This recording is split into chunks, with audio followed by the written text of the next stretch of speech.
first book, actually. This book is called Threads of Destiny, and I say it is in the hands of the master weaver. Why did I write this book? It's because after going through many different kind of things in my life, some very painful, traumatic, and also good things that God has done, I realized that in the journey of life, God is like God working, like the weaver works through a basket or doing something with the threads. And I realized that from down here, we see the mess of our lives, we see the failures, we see the pains, but from above, the master sees the beauty of what he's making out of us. And through my life, I decided it is good to be able to share my story, because as somebody said, every life is a story if we care enough to listen. And so I wrote this book to just be able to bring hope to somebody who may be feeling hopeless, to bring, restoration where there is desperation, and to tell you that God gives a second chance in life, but you must be willing to take that chance. And so I welcome you to order a copy of this book. It is only 1,000 shillings, and or $10 for those who are outside of the country. You can order through the number on the screen, and we'll be able to get you a copy of this book. God bless you as you read it. Give it to somebody else, and I know they will be helped. Amen.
Hello and a very good morning.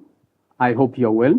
Welcome back to Kingdom Business Network, and we are so happy to see you and to have you on board. Last week, we had a very wonderful time as we deliberated on matters, debt, equity, basically finances, and we had so many of us asking questions, so many of us asking whether we can further the conversation. And guess what?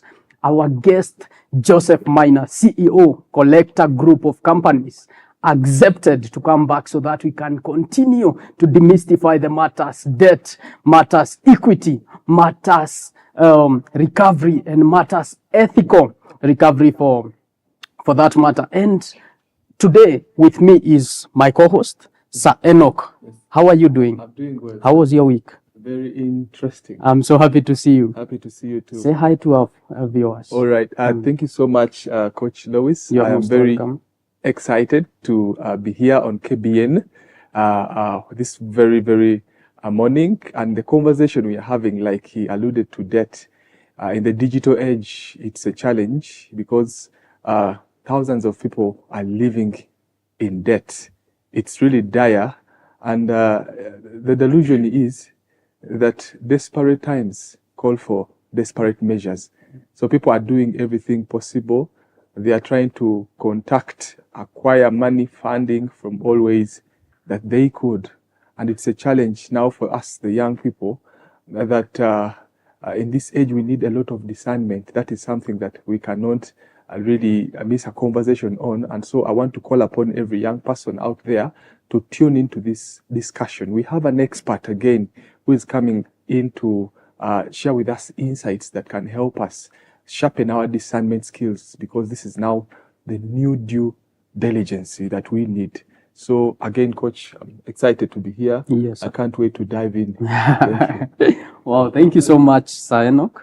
And to Joseph, you're most welcome. Our viewers are so much excited. They've actually been sending messages and saying, actually, I'm receiving one of my followers. His name is Sammy from Ruby Interiors. Okay. He's telling me, say hi to Joseph. He's actually my mentor in sales and marketing. Ah, interesting. Yeah, so you can be sure so many of us are really waiting for this moment, so that we can continue to tap from this pool of wisdom. And we are glad that God has bestowed all that in you, so that we can be beneficiaries. Nice. So once again, welcome. Kindly introduce yourself to our viewers. For the new viewers, my name is Joseph Njuguna Maina. I happen to be, for the time being, the CEO of Collectr Group of companies, where we are doing a lot around boosting your sales and marketing. We talk about how you are going from point A to Z when it comes to improving your sales. Then, because you are also selling and there will be people who are borrowing from you, we are talking also about how do we manage your credit and how do we manage your debt. So we are moving people from that lonely place where we are saying that your business needs a partner, your business needs a collaborator, and together we can be able to move on as Collectr. True. Yes. Wow, wonderful. And today I started a conversation on my socials. And it was appealing to so many people emotionally, because I was talking about debt shame, how people have been shamed, and actually people are actually shunning away from expressing themselves as people who have debts, especially bad debts. Yes. And the conversation was like, most of the time when we get credit, or else when we enter into debts, mostly it was for a good cause. Yes. Most people have done their projections very well, their speculations before they do investments, but not every time everything turns how you plan. And people are engaging and saying that their biggest challenge is actually the spaces that are supposed to be safe spaces for people, where you are you can share your sentiments and say that, and share with brethren and tell them, I'm going through this. This is what is going on. How can I be helped? Yes. Today, people are shunning away from that part, because once you do so, then you've created a topic for discussion. Enock just bought a luxurious car through a loan. He's now not able to pay. It is actually going to be recovered very soon, you see. So to shun away from that, you rather tell them, I've actually hired out my car after it has been recovered, to avoid the conversation of debt shaming. So I want us to begin our conversation here. Yes. From debt to dignity. From debt to dignity, because I believe debt is part and parcel of our lives. Yes. My Swahili teacher in high school used to tell us, "Mwanaume ni debt." I don't know what precisely he meant, but can we begin now this conversation from debt to dignity? What do you have to say? A lot of amazing things you have said there, and when I think my calling is around healing people when it comes to debt. One, I said last time that I do not just speak about debt because I'm a debt collector, and it is something I could do in the middle of the night, but I also say I have been in debt.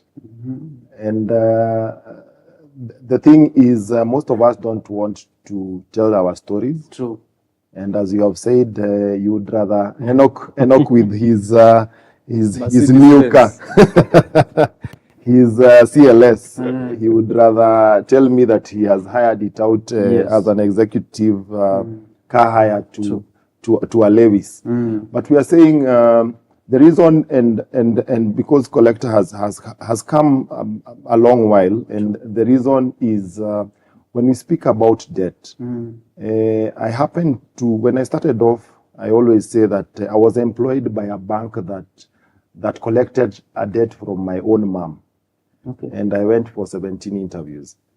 And I do not know why I was that persistent to get into that company. But at the tail end, I grew in ranks up until I got myself into credit and debt. And that is how I got into debt collection. Right. So when you talk about debt, again, I thought Enock, for lack of a better word, nasemanga umta.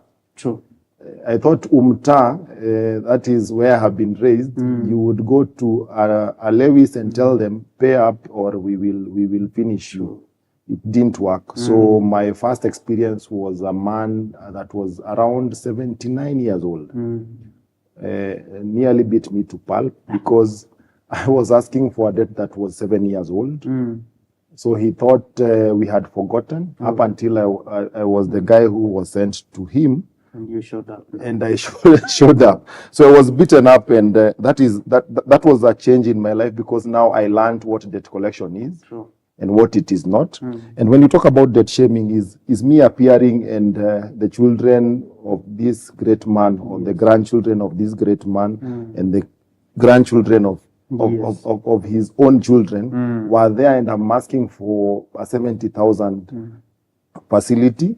So already I am portraying a personality of a security person, a DCI, as I always tell you, and this guy is trying to tell me I cannot pay that money. True. This money should have been forgotten. Then I'm there. I'm making the whole town in Kitui come to that shop, and that is already debt shaming. True. So. Not to indulge so much on my own personal experience, but debt shaming is something that is bad, especially for men. True. I have seen men die. I've seen men commit suicide. I've seen them so lonely. I've been in Githongori where somebody sleeps at the gate. A man sleeps at the gate because he's the one that borrowed money, and there are no two ways about it. True. So debt shaming one is not the best of things, especially for men. Of course, they are ladies. Ladies have people they speak to. They have a club. They have people that they meet. We don't have that. So when you say Enock will feel something, telling me that the car that we bought for him imeenda kwa wenyewe. It is crazy. It is a lonely place, and I would say that the current crop of debt collectors that have come up, because debt collection again has not been regulated for a long time, unlike auctioneering. So you will find somebody who has it could be a class 2 dropout, and he's the one calling you and he's telling you. Mtu mzima kama wewe, again for lack of better English, mtu mzima kama wewe unakosa kulipa deni yangu because so there are talks that now continuously will be shaming for you. Say we are at this beautiful media house.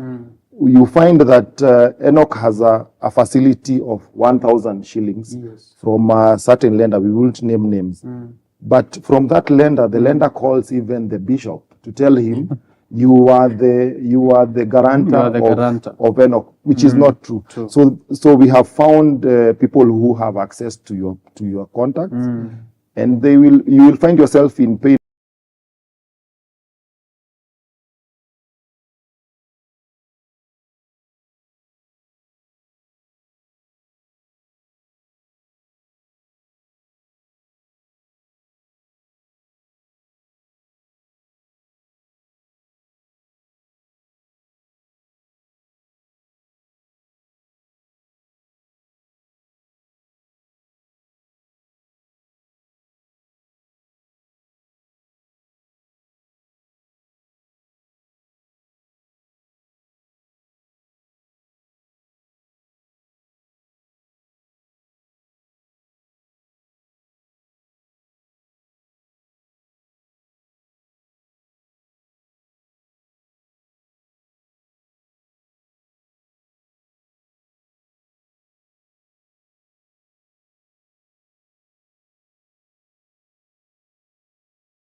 Amazing. Thank you so much for holding on, and apologies for the technical hitches. This is still KBN, and just to remind you, kindly share this information, this particular program, to as many people as possible, so that this information can be of impact to as many kingdom-minded people like you as possible. And we are still riding on the conversation on debt and equity, and we are here talking about healing, or else recovering from debt shaming, because it's a menace and it's affecting so many people out here. And we've been listening in from our expert, Joseph Maina, both from his experience and also from his profession. And we are so glad that you people are still bringing on questions, and will be answering as many as possible during our next episode. But for now, allow us to continue listening in to what Joseph has to say. He was actually giving us a scenario when he has experienced what we call healing in the debt process. Yes, sir. No, amazingly, before the technical hitches, somebody also sent me a question. Okay. Asking, kwani hata uko na madeni? So he was so I always say that there's nothing as beautiful as giving your own story. Sure. The other time I was telling Enoch that there was, we call it yellow journalism, where somebody gave my story and gave it a very crazy title. and the title was The Auctioneer Who Was Auctioned. So, so I had calls even from my own parents asking me, have you been auctioned? What has happened? So I would say we talk around debt shaming, Sure. but these are things that people are experiencing, and I could tell you when you read on the newspapers that 14 million people are blacklisted on CRB, you already know there is a problem. Sure. Because that means the guy who borrowed some 100 shillings, the guy who borrowed 1 million, they had a challenge in repayment. But what happened after that? Sure. So they have been called, their parents have been called, your church elder was called, your bishop was called. True. So there's a lot that goes into that space. True. And again, we said my ministry is healing through through this particular experience. Yes, man of God. And he calls me man of God. And through this experience where you were speaking about my own journey, there's nothing as beautiful as vulnerability, because I've seen people speak about debt. Then you will find, if it's on social media, the most negative critics or the most negative comments are from people that you know, not people that you don't know. True. So people expect you to behave in a certain way. People expect you to live in a certain lifestyle. True. But when it fails, then what? And that is where Collectr now again comes in. True. Because we are saying we are bringing all this, we are collecting all these solutions around debt, around your business, so that we can be able to move you from that hole or that lonely place to a place where you are able to even serve God better. True. There's nothing again as sad as us when we were in a certain church as we were growing up. True. And when you tell the pastor that you don't have food, he tells you, let us pray. Then that means that after the prayer, I will still have to find a solution on how to put food on the table. So again, it's a prerogative of men to provide. True. So, and when we fail, you look for where do I get a solution for this particular problem now. Again, we have said that 80 to 85% of Kenyan loans are for consumption. And when we talk about consumption, we are saying Enoch borrowed to buy Joseph some tea. You want to still look the part if I lost a job in the bank. I always again say I was in the matatu industry. Somebody might think then I was an investor, but I was standing in a suit at Imenti House, telling drivers and conductors under a banner of motor vehicles that ply the Thika Road route, telling them that I am not liking how you are behaving. that when you fail, you still need to wake up. Then as I stood there in my suit, a former friend of mine who I was buying, I always again want to give my own scenario. Sure. Somebody who I spent 50,000 buying the best liquor. Sure. He'll be asking, he'll be telling or asking, kwani ulitupa mbao? That was the question that somebody once asked me. Why does Joseph stand at Imenti House in a suit? He doesn't know that I'm working. Yes. For him, it's I have a mental problem. So again, that is where shaming again comes in. That you are not able to live the lifestyle that you are living. True. So you have to look the part.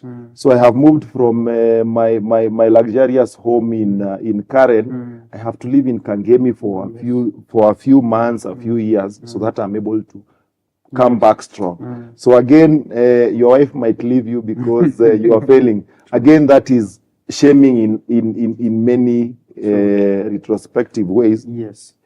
Because you cannot, when your children have left you, you are in doom, especially for a man.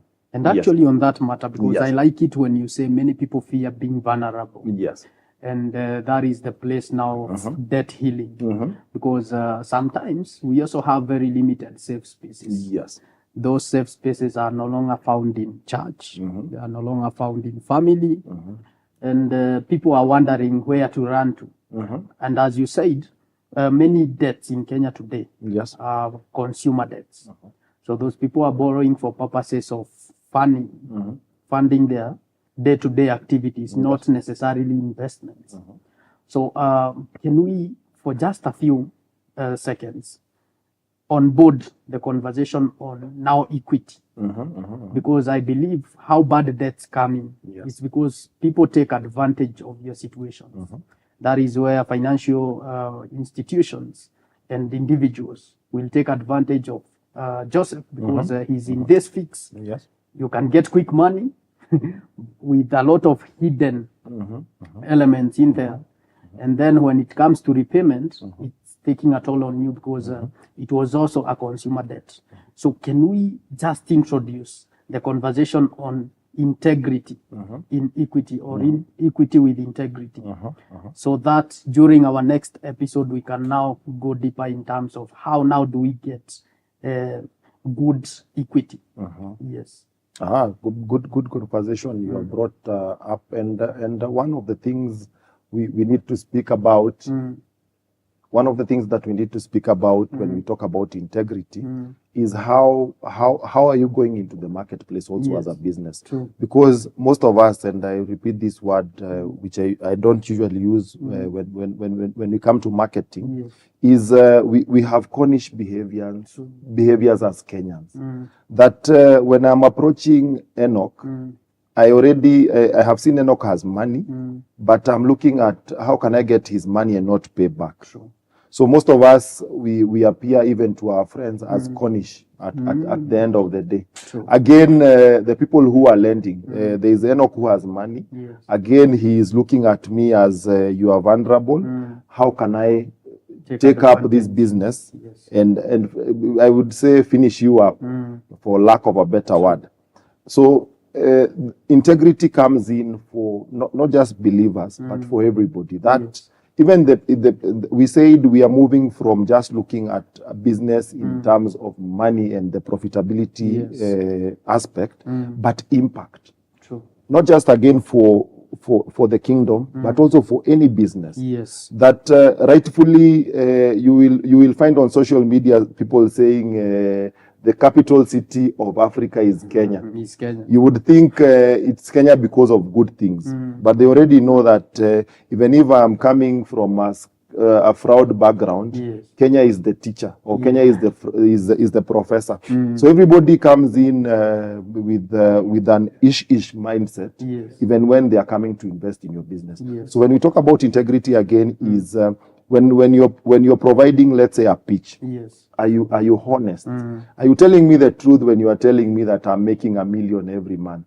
So how are you making $1 million every month, but you haven't paid rent for the last 6 months? True. So even when somebody who is investing in your business comes to do due diligence, there is what we say that the truth will still come out. True. And when it comes out, it is a huge animal which you can't tame. True. So we are getting into business and we are saying especially kingdom businesses. Let's hold it there.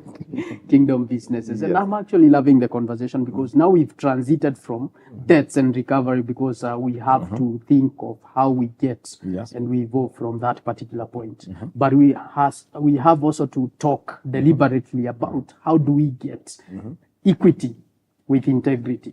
And I believe that will found a very wonderful place for our conversation moving forward, especially in the next session. Allow us to go for a short commercial break. Don't touch that dial. Keep sharing, keep commenting, keep your questions coming because in this second session, Sir Joseph Maina is very ready to engage with you. Thank you so much. Let's keep it locked.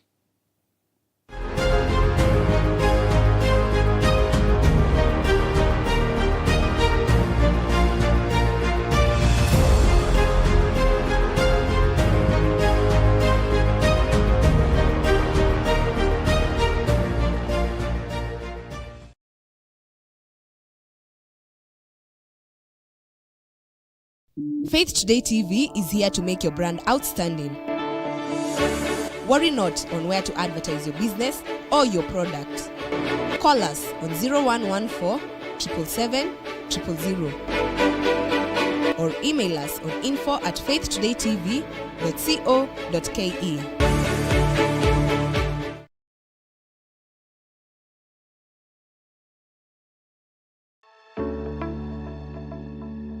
Hello there, my name is Enock. Taking care of your health should be a top priority. Looking at the various engagements that we have today, it is so easy to forget about our health, mental well-being.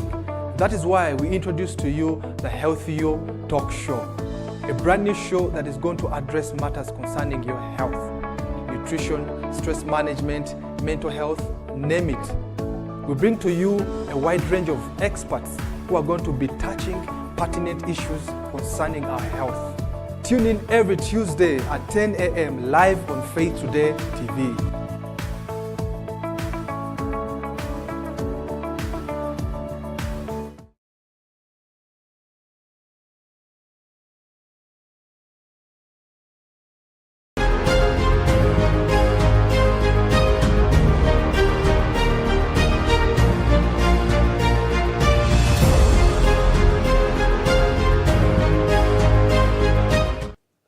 Welcome back, and thank you so much for keeping giving us your audience as we continue engaging on matters, debt and equity. And during our first session, we've deliberated much on debts, especially in the place of shaming, and we've talked about healing in those parts because debt has been attributed to causing so many mental health challenges, as Enock was highlighting, because he's also an expert in that area. And I believe now we are getting helped moving forward. One thing I may want us to highlight is that besides the process or else whatever leads to bad debts is sometimes lack of adequate information, and two, people taking advantage of you, especially in your times of vulnerability. And that is when we had introduced now a conversation on equity with integrity, because I believe my finance manager always tells me before we engage in any debt, we need to, if it's from a financial institution, we need to have a thorough conversation with the manager. We engage the interests, especially all the matters around there, because we have reducing balances. We get to know the nitty-gritties of that particular facility.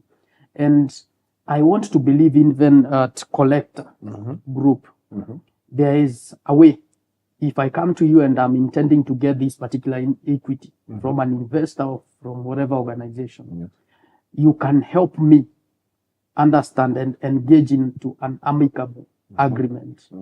Yes, maybe you can inform our viewer which are these steps as Collectr you would take or usually take to make sure that as we sign up that agreement, we are able to engage into something amicable, something that will uphold integrity, and something that will not land me into bad spaces thereafter. Good thing you have just mentioned. And I always again want to go back to Collectr and how our journey has been. Yes. We have taken time to grow, one, because we are deliberate about who we associate with. True. Whenever you present yourself to a client, or whenever you present yourself to an investor, somebody again is looking at how best can I. We talked about the word cornish. Yes. So there is one thing that has to happen, including the clients that we associate with, because again, you are who you are around. Sure. So when we go to like a company that came to us, like Certified Digital Institute, Sure. when they came to us and they were asking for a solution around equity, Sure. we are saying, what is your mission first of all? Sure. Because again, we said we want to move away from the money talk to impact. True. Impact both in the kingdom and outside here. True. Without money, you will not be able to preach. Again, so when we are presenting certitude to the investor, which we are still currently again continuing those conversations, is one is due diligence.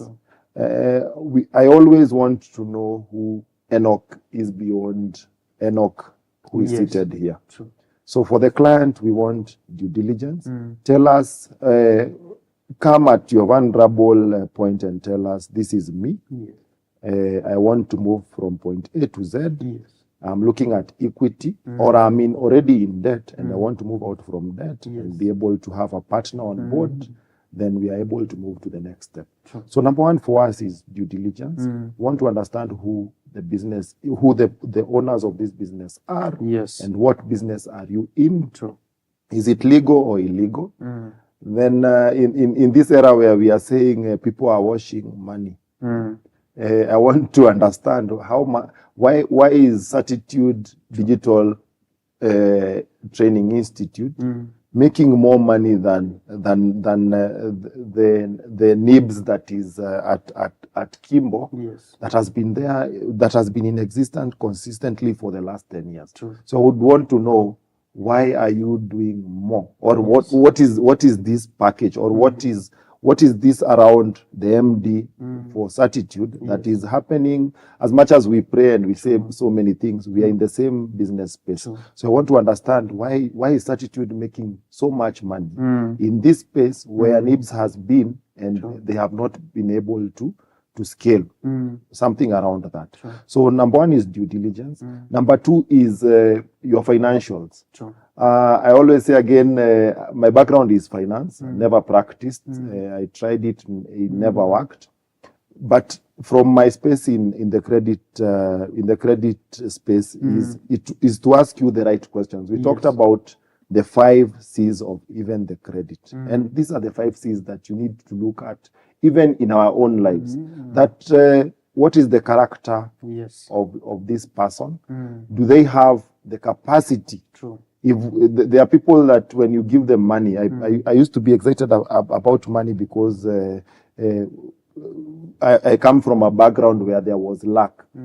But when you mention that there was lack, so somebody, an investor would be like, if this guy is coming from a lack background, I would not want to invest in you. So again, those are not, when you're packaging you, we are not looking at the lack stories.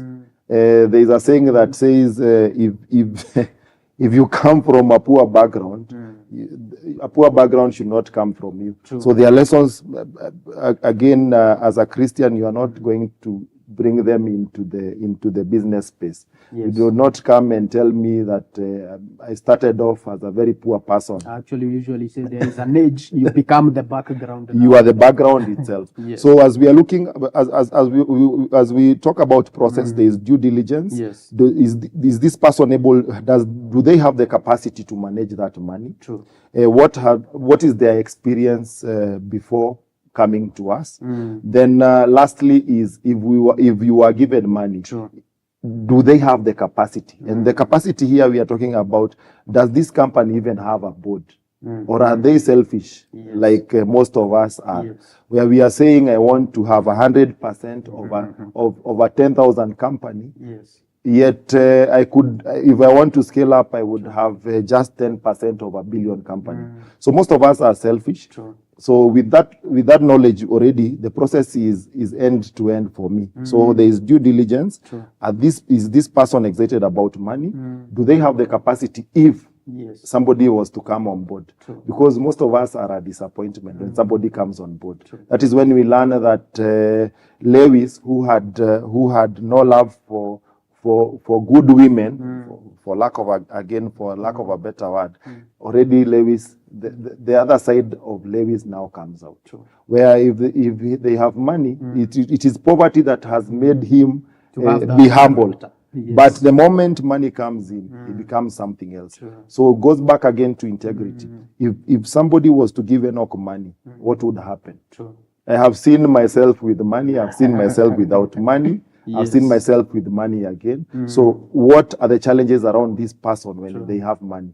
And what if you have a challenge with that money, again, lastly on the process, is how are you managing now to come up, and how will you handle it if we are able to get you equity? Yes. And I actually love that conversation. But it's reminding us the first C, which was character. Character. So I tend to believe, even as we talk about equity, and even as you aspire to get investors, partners, and also money to facilitate your operations, the first thing that is coming out, even from our last episode, is that you must be very intentional in building a character.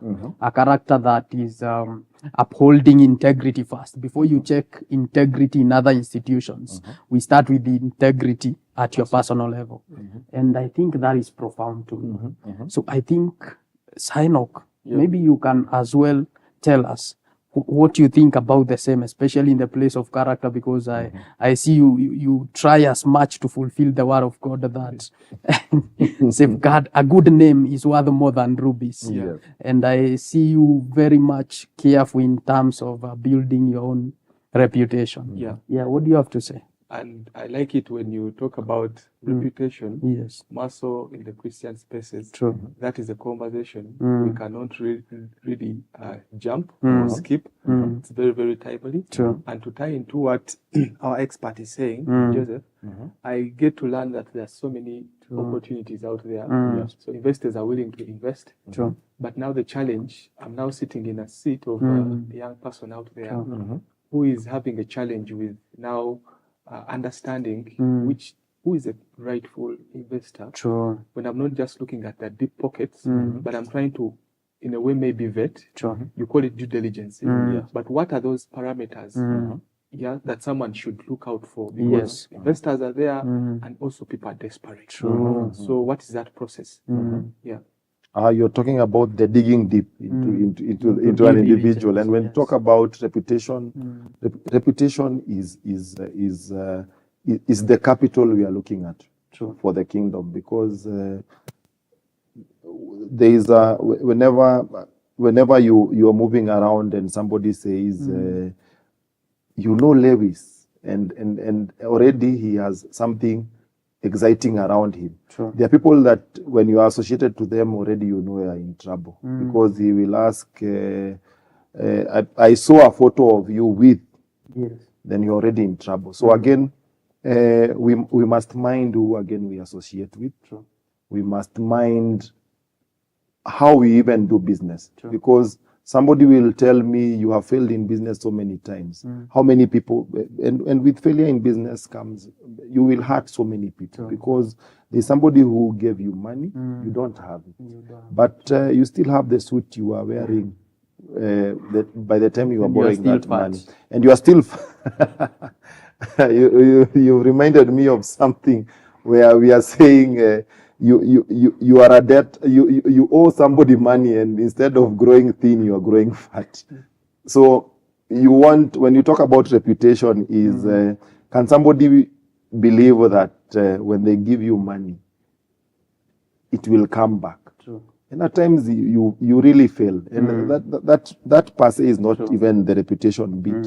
But we are saying when even a bank where it sits and they are looking at you, and when you talk about reputation, they're not just asking how you are, just how Lewis is, the name and the ID number, because we or the KRA compliance certificate. They're also looking at how do you relate with your neighbors.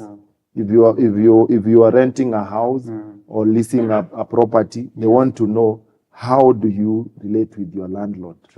Because the landlord will be able to say, I have seen Lewis every end of month. Lewis is not seen by his wife for a whole week.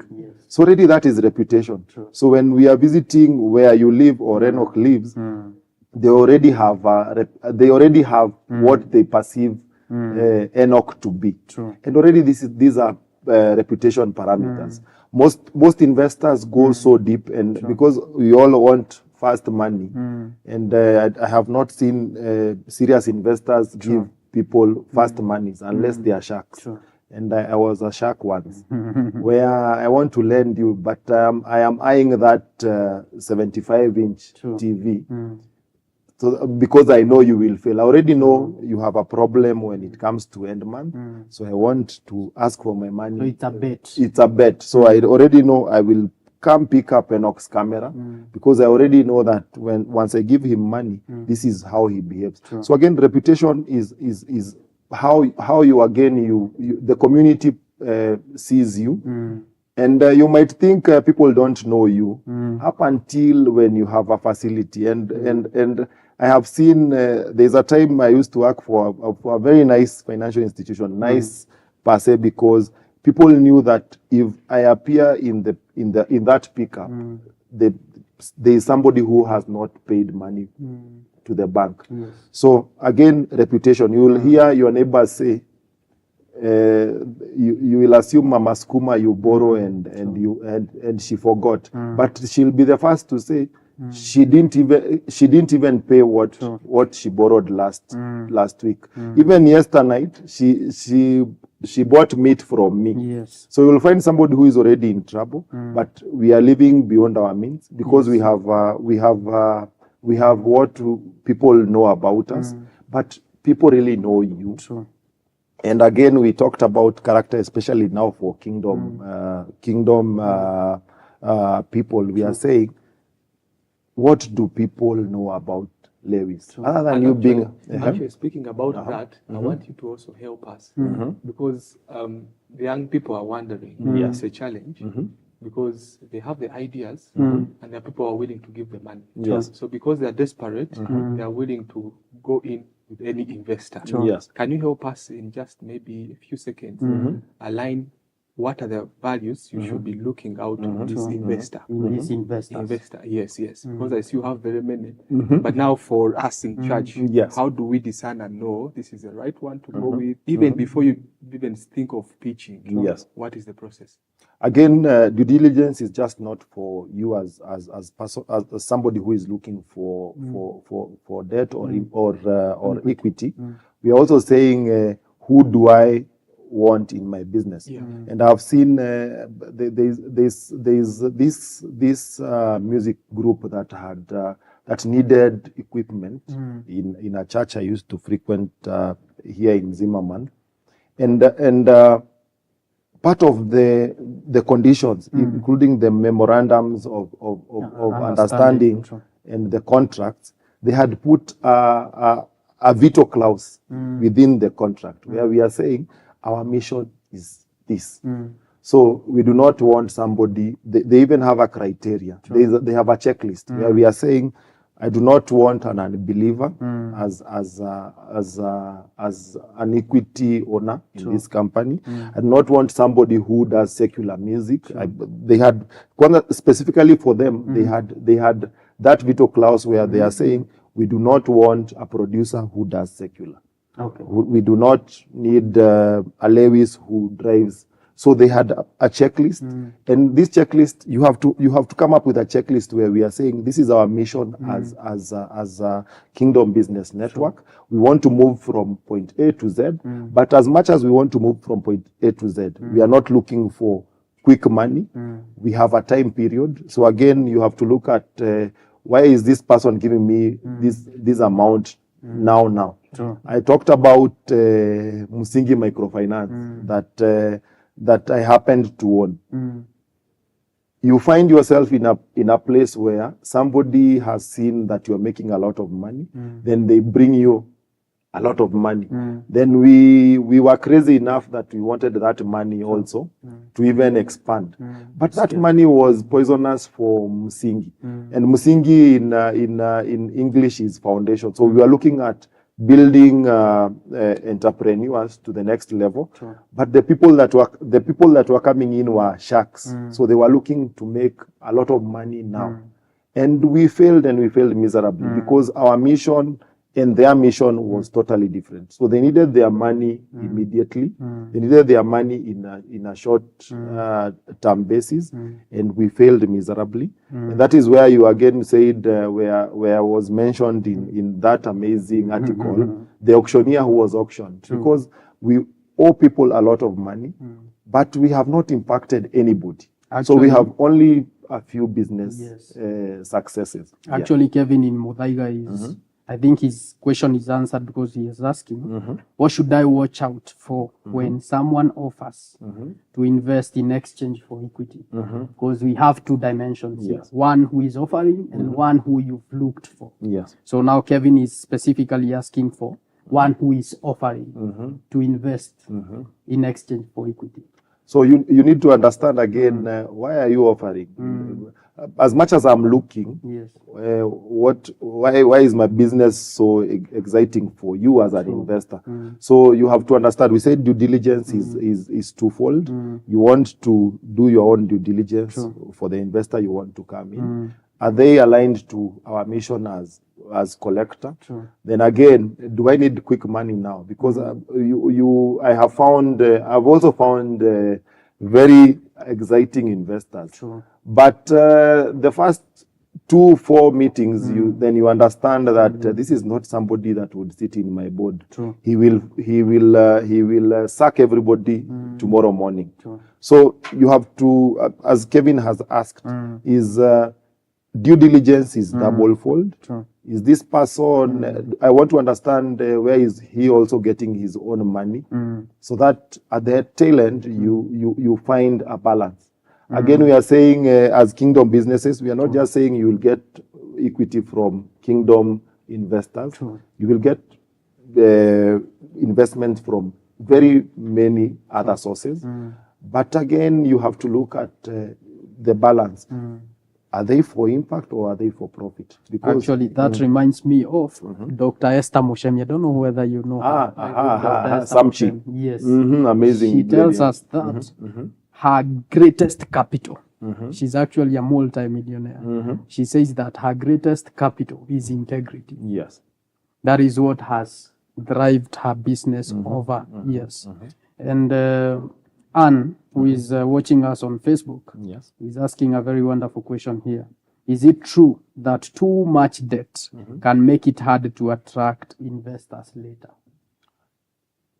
Too much, there's never anything like too much debt, because we said our journey to wealth has to have debt within it. Yes. So there's never too much debt. But again, when we say too much debt, are you thriving as an individual? Because you would be running a business, but it only sustains consumption. So when people say too much debt, there is the matter of overborrowing. There are people who know, because I have, we said, I usually calculate, I have money because I'm calculating what I have as a balance. Say I have 1 shilling as balance on M-Pesa, but I also add the Fuliza part. So if you are like me, already you are overborrowing. Because I have to go to the other side to consume. So again, for our business, overborrowing is a reality. And overborrowing is for people, again, who are overly excited about money. Yeah. Because I already know that my CRB status is the best. So I borrow from Cooperative Bank, I go to Kingdom Bank, which is a baby of Cooperative Bank. So I'm continuously borrowing to, not for the business. I am continuously borrowing for other things. Yes. They could be expenses. Probably I'm adding more stuff. True. Which is not needed. I've seen businesses that people who again are excited when they see a lot of people within the office. Employees. So you are saying I'm CEO, and this name CEO you can use it anywhere. So you find people who again are excited about titles. Yes. That I will say I own a business. We say the 10,000 business, Yes. but I have 1,000 employees. True. So the question is, how are you paying them? So you continuously borrow to sustain this business, but it is not working. So for her, we are saying overborrowing is a reality. But again, the investor that you are looking for, there are people who are looking at you and they are excited when you have overborrowed, because I know if I come to your company as Enock or Lewis, I will be able to, if I only give you $1 million, you will walk away. And I have a new company. So people must look at it in a very serious way, especially believers. That we have people out here. We have seen beautiful shows like Shark Tank, where I want to own the whole of your business, because you are not seeing the value. You are seeing yourself as just a CEO, but tomorrow somebody wants to take over your whole business and leave you as a pauper. So you have to look at it deeply, especially as a kingdom believer, where we are saying, anybody who is coming into my business, what is the end goal? True. Yes. And in 2 minutes, allow us to respond to Paul from Lumumba Drive and also Felicitas. Paul is asking, what's the difference between giving away equity and just taking a loan? Aren't you still paying it away? And Felicitas is saying, I love the show. Thank you so much, Felicitas. I just started a small business and I'm torn. Should I take a loan or look for an investor? Yes, maybe in 2 minutes we can address Paul and Felicitas. Okay. For Paul and amazing that they are just next to us. Yes. And we are saying equity, unlike loans, has different conditions. True. So somebody might tell you that I want dividends for the next 5 years. Equity might come as again as a loan. True. And when it comes as a loan, of course, there is interest, and there is a period, and they have to look at your capacity to pay every month. And for most of us, because we do not want to look at equity in the long term, we usually go for loans. True. So for equity and giving away equity, we are saying you're giving away a percentage of your company to be able to move now. And if these guys that have invested in you are serious on your profitability and how the impact will be on your mission, you can be able to move with them for a long term. When as opposed to loan facilities, we are saying again, loan facilities, most banks will take you as much as 7 years at most. But for an equity owner, he can say, I'm looking at Certitude Digital Training Institute as something that will be thriving, and it's for generations. So he wants to work with you not just for now or for the 7 years. Yes. He wants to work with you for 50 years. Yes. So even if you have grown old or your wife is no longer there, these are things that will be beneficial to your children and grandchildren. So there is the matter, when you talk about equity, there is also the matter of generational wealth, that if you get the right person, you can be able to work with them and continuously prosper. As opposed to a loan has conditions. The interest might change. The government tomorrow might be different, and the interest goes up. And when it goes up, you are unable to pay because of the economic conditions. And they will come for you. And I always say, we will come for you. We will come for you if you default. Yes. Wow, thank you so much. And to our viewers, we appreciate you so much for keeping it tuned, for asking questions and also engaging us, and also sharing our program to as many people as possible. And this far we've come, as Joseph Maina is demystifying this good topic on debt and equity. And today we founded a way of ensuring that you get equity with integrity. Make sure that as you go for that capital, you are not just going there blindly because there is a new app that is offering you loans, because there is a new circle that has come up and it's giving people money. Because I've seen so many people influencing each other. Hey, there is this particular bank, there's this particular circle that is giving people money, and it's a loan. And then you see people streaming in thousands because it's a circle and it's giving people loans. Make sure you are deliberate, make sure you are intentional. You don't just get money from others, from people, from institutions, just because they are giving money. You get it because you need it and you have a plan on how to best utilize that. So Enock, maybe you can give a parting shot to our viewers. Wow, I'm interesting. Interestingly, you give vivid examples and you are real with what is out there on the ground. And I think that is very, very important. For the young people, this is a very timely discussion. Because when you hear from the expert, he's emphasizing due diligence, but also merging it with discernment. Because it's important that you have a dream. You must be clear on your values. What is your vision? Yeah, because it may even contradict with whichever person who's trying to fund you. So it is important that you have all this in play. And I'm happy that our expert Maina here is willing to guide. So this is very, very exciting. I've learned a lot, Coach. I can't wait for another part for this. Yes, yes. Wow, and that is a humble request so that we can get this once again, because we need to finish this with our viewers. So, sir, maybe you can give a parting shot and you remind our viewers, if they want to get hold on you, how can they access you? As I finish, I want to talk about, when we talk about kingdom, and I always take reference to my own father. Yes. And he's a man of God who talks about legacy. Yes. That you must be remembered for something. So when we are talking about these businesses, and if we are for kingdom and also for the non-kingdom viewers, we are saying you need to write for your business. I call it a legacy letter. It's not a will that if I die today, who owns what. And in this legacy letter, we are talking about three things. And we are saying who inherits my vision.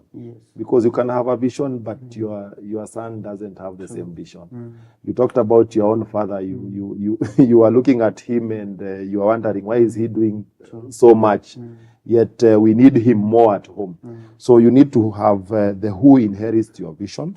Number two is your value on non-negotiables. If you are against corruption, don't tell us you are against corruption, but in your business, you need to pay people to get that tender. So legacy and values. Legacy and value. Give us your contacts so that during the next episode, we build now on legacy businesses. Then the other thing is who mentors your successor. Yes. Because you can be failing in money matters, but you need an Enock who can be able to guide to the end. So as a parting shot, we said we will be able to be giving free consultation to all our viewers, and they can always contact me directly on my personal number, which is 0720 386 278. Yes. 0720 386 278. Let us discuss more about business. And I always say I do not charge to speak to you, unless you are talking to me rudely. But I would be keen to listen to you, then we see how to further our conversation. Amazing. That has been Joseph Maina, CEO, Collectr Group of companies, and he's willing so much to be of benefit to us. So take advantage of that. Reach out to him. His numbers is there. Make sure you engage and take advantage of that wisdom. This has been Kingdom Business Network, and as your host, this is your digital coach, Lewis Ndege, and until later, bye-bye.